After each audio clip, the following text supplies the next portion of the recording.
Cumpridas as formalidades legais, acham-se presentes para se casarem Jean Carlos Bastos e Graziele Pires Ferreira.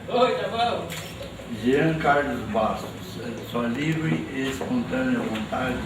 casar-se com Graziele Pires Ferreira. Graziele Pires Ferreira,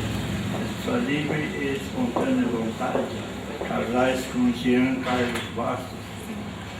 de acordo com a vontade que ambos acabaram de afirmar perante mim, de receber como marido e mulher, eu, em nome da lei, declaro casal. Aos 13 dias do mês de dezembro do ano de 2008,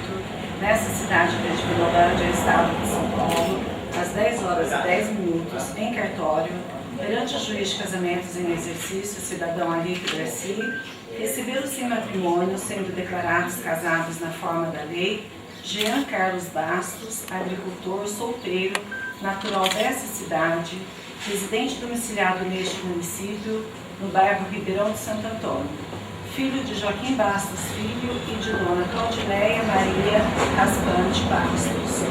com Graziele Pires Ferreira, auxiliar de serviços, solteira, natural dessa cidade, residente domiciliada neste município, no bairro Ribeirão de Santo Antônio, filha de Maurício Antônio Ferreira e de dona Roseli Pires Ferreira. Não foi apresentada posição de qualquer natureza e nem impedimento que os limitem de se casar. Pelos contraentes, foi declarado que se casam pessoas livres e espontâneas vontades, que adotam o regime de comunhão parcial de bens, passando a contraente a adotar o nome de Graziele Ferreira Bastos.